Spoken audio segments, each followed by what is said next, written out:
Magandang araw mga kaibigan.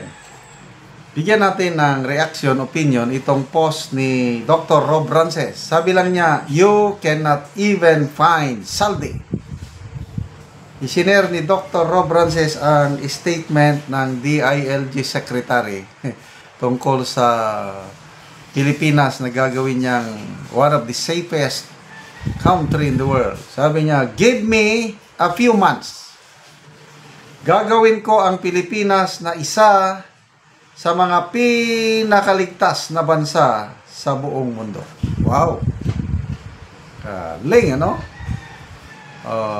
Sa ngayon kasi,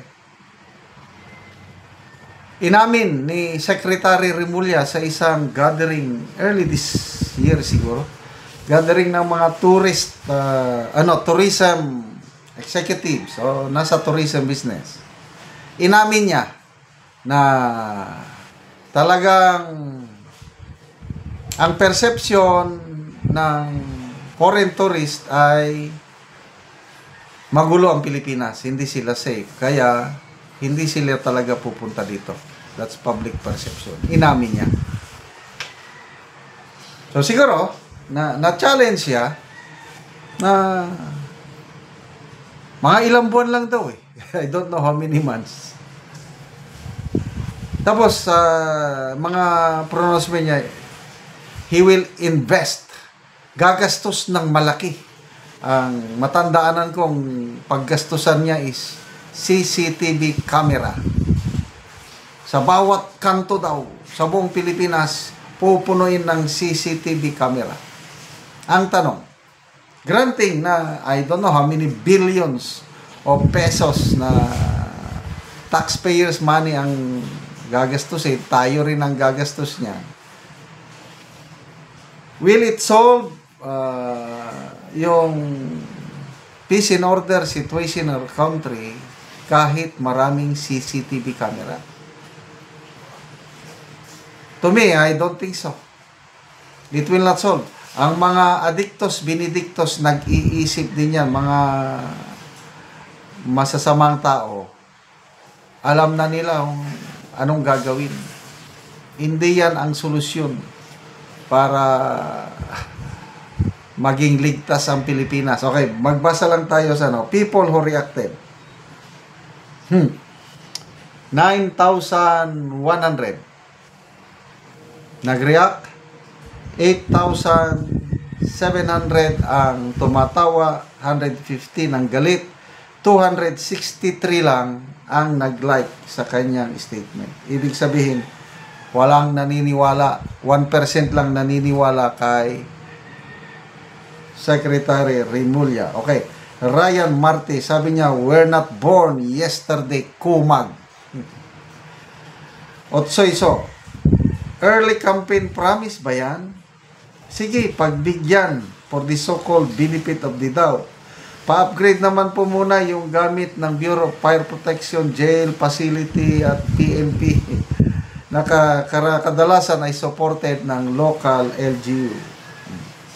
Sander Alcala, they should be called the Playing Safe Remulla Brothers.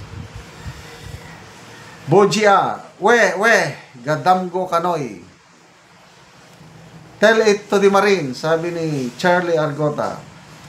Angeli Inigo, nagkanya-kanya na kayong pabida-bida. Yes, to me, isa lang itong pabida-bida.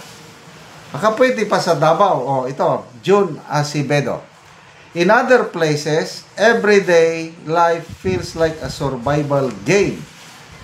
But in Davao, since Duterte administration came in, we've actually felt safe, not treated like test subjects of a failing system.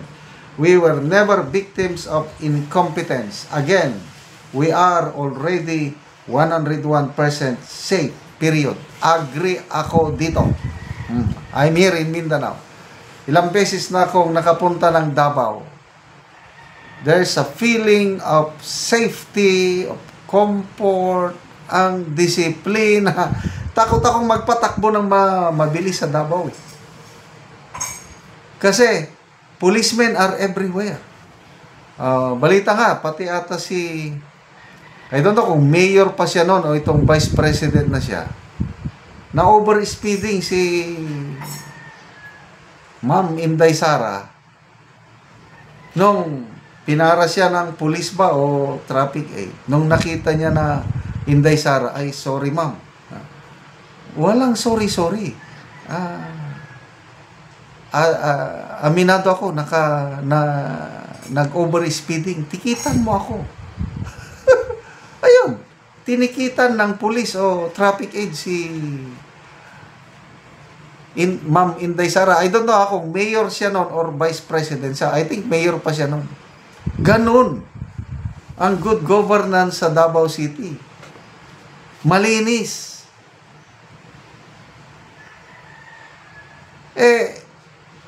Kung kaya ng Davao, bakit hindi nyo kakayanin sa buong Pilipinas? Depende sa leadership.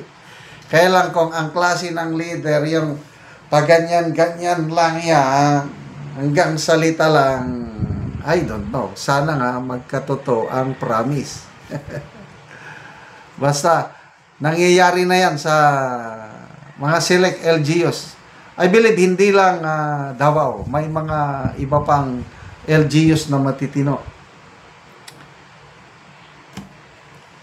Spectrum Alcantara, magsisilayas kayo kasi ubos na ang pundo ng bansa. Bebe Abadiano, may balak in anticipation of something correct. May mga ugong-ugong ngayon na baka daw ang pambato ng Marcos administration sa 2028 ay itong si John Vic Rimulya. Ano lang yan, ugong-ugong pa lang. Sige. Kasi Martin Romualdez, palagay ko, hindi na yan makakabangon. At ang Marcos camp, kailangan nilang mag-put up ng medyo, I don't know, anong tawag sa kandidato nila? Yung may pag-asa? Rimulya, Junbi. Pwede dahil dati siyang governor. May base na sila sa Cavite. Kaya lang, I don't know kung, siguro sa Luzon, makakakuha siya ng boto. Pagdating sa Visayas in Mindanao, diyan na siya mangangamote. Good luck na lang, Secretary John Vic Rimulya, sa iyong kandidatura 2028 kung matuloy. Salamat mga kaibigan sa inyong pagsubaybay sa ating channel. Nakakatulong kayo ng malaki sa tribong talandig ng Bukidnon dahil ang sweldo natin sa channel na ito ay pantulong po ito sa tribo. Namimigay tayo ng libreng yero at pako para makapagpatayo sila ng mas maayos na tirahan. Panoorin nyo ang video nito. Ani ang yero nga ipangatag sa mga tao nga kadtong mga daot na ang ilang balay. O muna ni siya ang pangtabang sa ila. O karon muna ni sila ang matagaan og yero. Salamat kayo! Salamat kayo! Bye-bye, sir! Salamat kayo! Salamat kayo sa grasya! God bless you all! Human sa pagbahin-bahin ani, butangan pagyud og pangalan ang kada usa.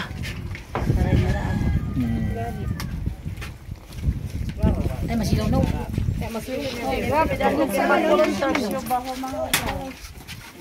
Ikaw pa sa dine. Adi ka naman gaid yan isa bata.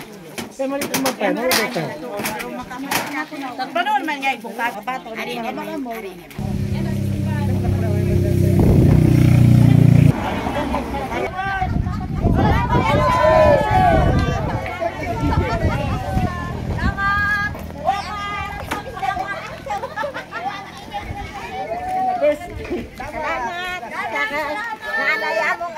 Salamat sa Ginoo.